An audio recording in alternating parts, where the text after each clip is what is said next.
Today's Hometown Live, we're going to take you to a studio where kids are making films and starring in them. Okay, I'm going to do my signature dance. It's called the Joy Kids Studio, a place where children take an 8-week course in acting, directing, and producing short films. Whoa!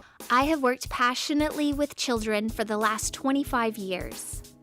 At 8 years old, I started anchoring a kids television show called Kids TV Express for over 10 years.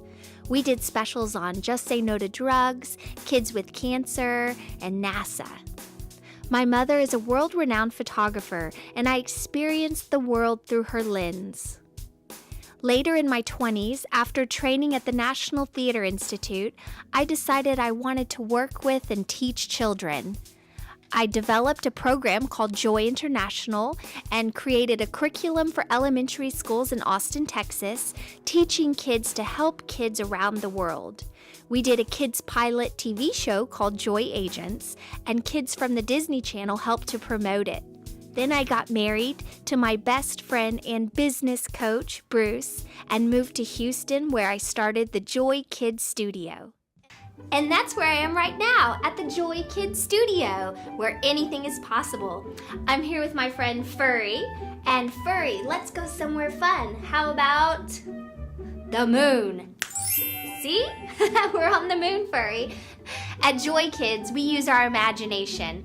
One of my favorite quotes is by Albert Einstein, who said, "Imagination is more important than knowledge." And now I'm in my office at Joy Kids, and I want to tell you a little bit about a book that I have written and illustrated called Joy in the Faraway Land that is going to be published very soon by Longtail Publishing. I actually wrote and illustrated the book over 15 years ago, and then I put it aside. It was a bit more challenging at the time to publish it, and this last year, I pulled it out, and it felt like this is the right time for this book. The whole story is about me and a little boy, Sergey, and how we make good friends, and it's really a book about spreading the message of friendship and loving one another. The story came from my childhood. I grew up doing television and film. I got the opportunity to perform with Peace Child in Russia, and it was before the Cold War had ended. So my parents were very reluctant to let me go, and I'd been told that Russia was bad, and I'd seen it on the news.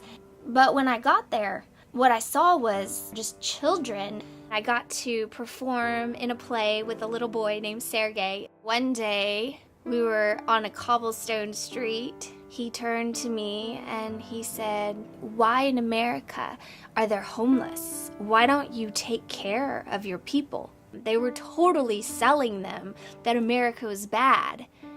And it was lies. And then I realized I'd been watching the news, and we had seen and heard very scary things about Russia. When I got home back to America, I just didn't think or feel the same way anymore. I felt that the things that mattered to me before, I had been cheerleader, Valentine Queen, I just didn't care. And I really kind of withdrew. It was it was a hard time for me because I had to try to make sense of the world, and I no longer just lived in my community. I no longer just lived in the United States. I lived in the world. If we taught our children to care for one another and love one another, one day some of those children would grow up and run the world. Our politics may be different, our cultures, our religion. At the end of the day, I found a parent there wants the exact same thing for their child as they want here. They want them to grow up in a world where they're healthy and safe and can have a good life. I will never forget my experience as a child in the faraway land. I hope you will be a part of my journey and help me spread a message of hope and love to children everywhere. I am pre-selling books and fundraising for the project through my GoFundMe page. Thank you for watching.